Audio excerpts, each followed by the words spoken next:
कल पूरी मीडिया में खबरें हैं कि गौतम अडानी को अरेस्ट कर लो। Court documents of an arrest warrant against Gautam Adani. So big news is about the arrest warrant that has been released against Gautam Adani. Rahul Gandhi ji बोल रहे हैं भाई ये खुले कैसे घूम रहे हैं, इन्हें अरेस्ट करो। और जब तक अदानी जी अरेस्ट नहीं होंगे तब तक क्रेडिबल बात नहीं बनेगी। बट किस बात पे अरेस्ट किया जाए? अरे आप बोलोगे वो यूएस डिपार्टमेंट ऑफ जस्टिस ने बोला है ना कि गौतम अडानी और सागर अडानी को अरेस्ट कर लिया जाए। फिर आप ये सोच रहे हो यार गौतम अडानी तो इंडियन है, इंडियन होते हुए यूएस की तरफ से अरेस्ट वारंट कैसे इशू हो सकता है? और ये सागर अडानी है कौन? देखो गौतम अडानी टोटल 8 भाई बहन है, 3 बहनें हैं, 5 भाई हैं। गौतम अडानी जी कौन से नंबर पर आते हैं? चौथे नंबर पर आते हैं। और 5वें नंबर पर आते हैं राजेश अडानी, इनके छोटे भाई। उनका बेटा जो है उनका नाम है सागर अडानी। अब सागर अडानी एग्जीक्यूटिव डायरेक्टर है अडानी ग्रीन्स के अंदर। अब यूएस डिपार्टमेंट ऑफ जस्टिस ने बेसिकली अडानी के ऊपर, गौतम अडानी और सागर अडानी, टोटल 8 लोगों के नाम दिए थे। इनके ऊपर आरोप लगाया कि इन्होंने रिश्वत दी है और फ्रॉडलेंट एक्टिविटीज करी है। रिश्वत किसे दी गई है? रिश्वत दी गई है सरकारी ऑफिशियल्स को, इंडियन सरकारी ऑफिशियल्स को, और टोटल 5 स्टेट्स के अंदर। और सबसे बड़ी रिश्वत दी गई है आंध्र प्रदेश के अंदर, लगभग 1700 करोड़ रुपए की।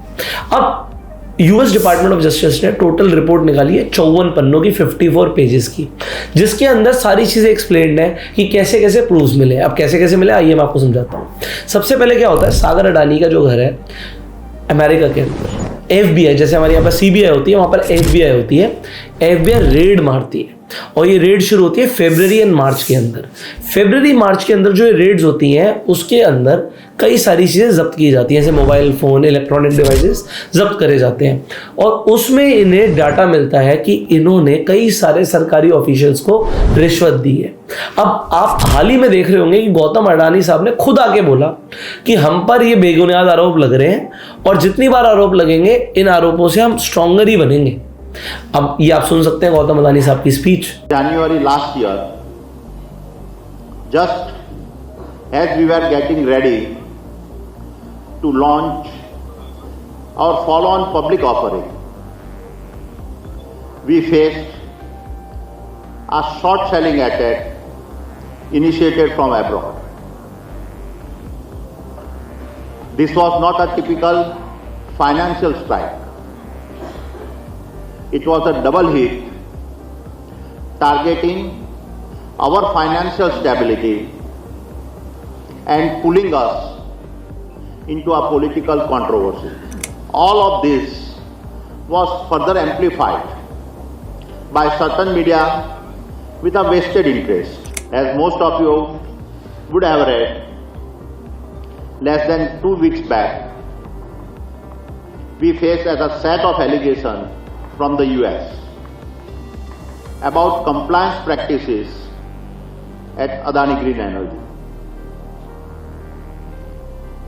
This is not the first time we have faced such challenges.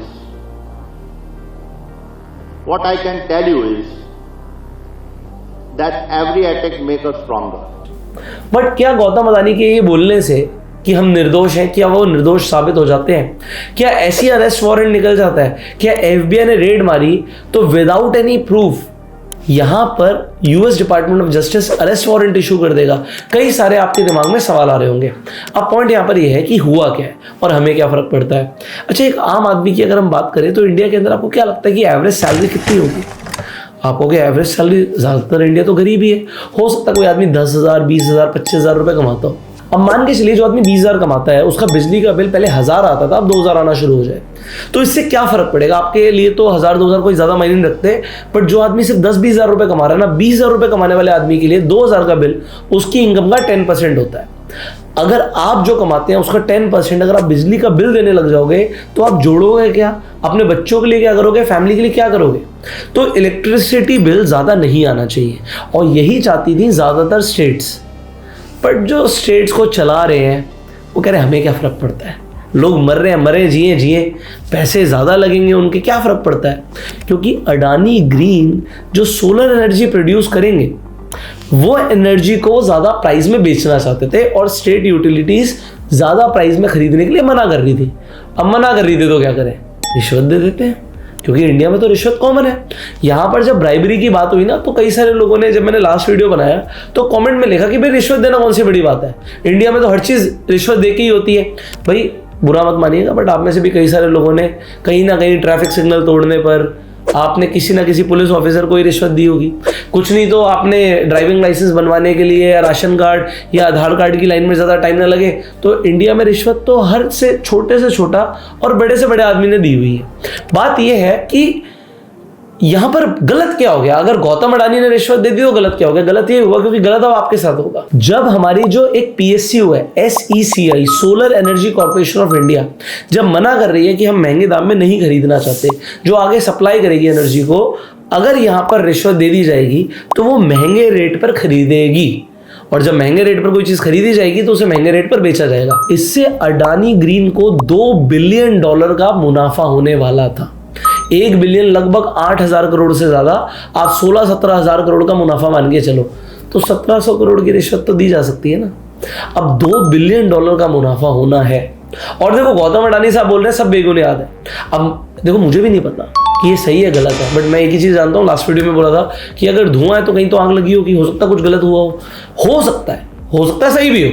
But point यहाँ पर यह है कि अगर स्पेसिफिकली 5 स्टेट्स का नाम आया, जिसमें उड़ीसा भी है, छत्तीसगढ़ भी है, जम्मू कश्मीर भी है, आंध्र प्रदेश भी है, तो यहाँ पर ये क्यों नाम आया? इन्हीं स्टेट्स का नाम क्यों आया और किसी स्टेट का नाम क्यों नहीं आया? और यहाँ पर बात ये नहीं है कि किसी एक ही सरकार का मैं नाम लूंगा, बीजेपी या कांग्रेस। यहाँ पर आपको पता है कि अलग अलग पॉलिटिकल पार्टीज हैं। तो क्या यहाँ पर सच में रिश्वत दी गई? अच्छा चलो रिश्वत दी गई और ये प्रूफ मिल गए FBI को रेड मारने के बाद, और उसने कोर्ट के सामने जाके रख दिया और कोर्ट को लगा यार ये रिश्वत बहुत ज्यादा है, ये गलत हो रहा है। क्यों गलत हो रहा है, किसके साथ गलत हो रहा है, इसे समझो। देखो अडानी ने पैसा रेज करने के लिए ना सिर्फ इंडिया में, आप लोगों ने शेयर्स खरीद रखे हैं अडानी की अलग अलग कंपनीज के, तो आपने अडानी को पैसा दिया हुआ है, आप ये मान के चलो। वो तो हो गया शेयर्स को खरीदना। और शेयर्स ऊपर नीचे कैसे आ रहे हैं? जैसे एक बॉल ऊपर नीचे जाती है ना, आप बॉल को जमीन में मारो, जैसे बॉल नीचे जाती है फिर ऊपर जाती है, तो इस तरीके से तो शेयर्स ऊपर नीचे जा रहे हैं। यूएस में इन्होंने जाके क्या किया, सो अडानी ग्रीन को पैसे चाहिए, तो वहां पर अज्योर पावर करके कंपनी है, उसके साथ टाई अप है अडानी का, तो वहां पर इन्होंने बॉन्ड्स रेज करे। अब बॉन्ड क्या होता है, शेयर और बॉन्ड में फर्क होता है। अब शेयर क्या होता है, शेयर होता है ownership of the company, but जो बॉन्ड होता है, बॉन्ड में बेसिकली आप ब्याज पे पैसा उठाते हो मार्केट से, और लोग बॉन्ड इसलिए खरीदते हैं क्योंकि उन्हें ब्याज पर पैसा मिल जाता है। अब इंडिया में अगर आप देखोगे, आपको बैंक अकाउंट में ही आजकल 5, 6, 7, 8% तक बैंक अकाउंट में आने लग गया है, बट यूएस में इतना ज्यादा इंटरेस्ट रेट नहीं होता, तो बॉन्ड मार्केट में आप 2-3% पे पैसा उठा सकते हो कॉमन पब्लिक से। अब यहां पर यूएस को फर्क पड़ता है कि तुम हमारी पब्लिक से, हमारे इन्वेस्टर से आके पैसा उठा रहे हो।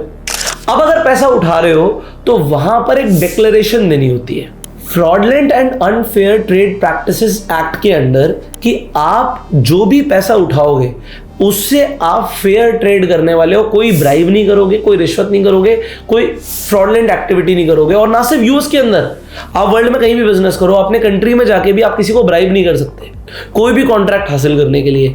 बट FBI ने पकड़ा कि भाई इन्होंने ब्राइब दी है, और ये आपने जो डिक्लेयर करना था उस डिक्लेरेशन में तो बोला कि हम बिल्कुल फेयर हैं। आज भी गौतम अडानी साहब आके बोल रहे हैं कि हम बिल्कुल फेयर हैं और हम टॉप लेवल पर, वर्ल्ड क्लास लेवल पर जाके कंप्लायंसेस को फॉलो करते हैं।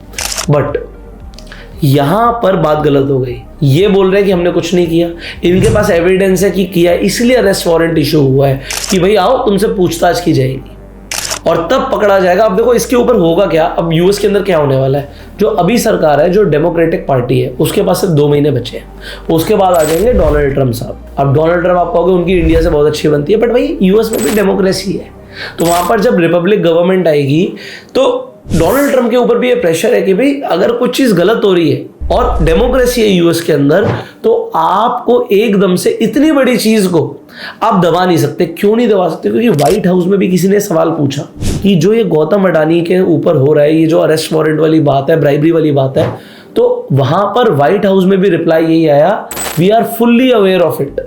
उन्हें भी पता है कि क्या हो रहा है। देखो गौतम अडानी कोई छोटे मोटे आदमी नहीं है, वर्ल्ड के टॉप रिचेस्ट लोगों के अंदर इनकी लिस्ट में नाम आता है, और ना सिर्फ इंडिया, पूरे वर्ल्ड में लोग इन्हें जानते हैं। बट कोई आदमी जब ऊपर चढ़ता है ना, तो बहुत सारे वहां पे क्वेश्चंस आते हैं, क्या ये सही है, क्या ये गलत है। जब हिंडनबर्ग की रिपोर्ट आई तब भी वहाँ पर बात बोली गई कि यार ये तो इंडिया के ऊपर मतलब सीधा सीधा अटैक हो रहा है कि इंडिया से कोई आदमी ऊपर बढ़ रहा है तो उसके ऊपर अटैक हो रहा है। हो सकता है अभी भी ऐसे ही कुछ हो रहा हो, मैं नहीं बोल रहा कि ये सही है गलत है।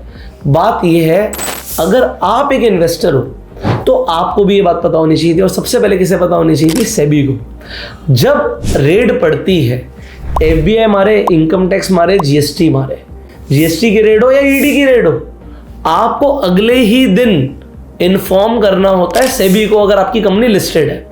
क्या अडानी ने, क्या अडानी इंटरप्राइजेज ने या अडानी ग्रीन्स ने ये सेबी को बताया कि हमारे को FBI ने रेड किया है? ये नहीं बताया। और ये फेब और मार्च की बात है। मार्च में ब्लूमबर्ग भी आर्टिकल निकालता है, बट उस आर्टिकल को सब हल्के में ले जाते हैं, उल्टा अडानी के शेयर्स ऊपर चले जाते हैं। तो शेयर्स मैनिपुलेशन हो रहा है। श्रीलंका के अंदर भी इन्वेस्टिगेशन हो रहा है, नाइजीरिया डील कैंसिल कर रही है, जो ऑस्ट्रेलिया के अंदर कोल माइंस है वो भी डिस्प्यूटेड है। तो यहाँ पर बहुत ही ज़्यादा आप कह सकते हो ऊपर नीचे चीज़ें हो रही हैं। बट अब जो ये अरेस्ट वारंट इशू हुआ है, ये अडानी ग्रीन एनर्जी सिर्फ एक कंपनी के रिलेशन में हुआ है, बट अडानी की बहुत सारी और कंपनीज भी हैं। पॉइंट यहाँ पर ये है कि फाइनली होने क्या वाला है। अब मैं आपको बताता हूँ, कुछ अरेस्ट नहीं होगा। आप कहोगे यार ये क्या बात है, कौन सी अंदर की खबर आपको पता है? यूएस के अंदर क्या होता है कि अगर आप कोई क्राइम कमिट भी करते हो और वो क्राइम प्रूव भी हो जाता है और मान लेते हैं उसमें जेल होना होता है, तो यूएस के अंदर क्लियर है कि यार आप ना पैसे दे दो और आपकी सजा माफ। बट वो पैसे छोटे मोटे नहीं होते, वो इंडिया की तरह नहीं होते कि ऐसे लेटर लिख दो अगर किसी की जान भी चली गई तो, ऐसा नहीं होता। बट वो क्या कहते हैं, यार हमें क्या फ़ायदा किसी को जेल में रखने से, जेल में रखेंगे खर्चा भी होगा, किसी को भी जेल में रखेंगे, बात सिर्फ अडानी की नहीं है, तो हम अपनी जेलें भरे क्यों? हम एक काम करते हैं, पैसे ले लेते हैं, सरकार के पास कुछ पैसे आ जाएंगे, भाई इन्होंने गलत तो कर दिया, साबित भी हो गया, अब जेल करने से बढ़िया पैसे ले लो।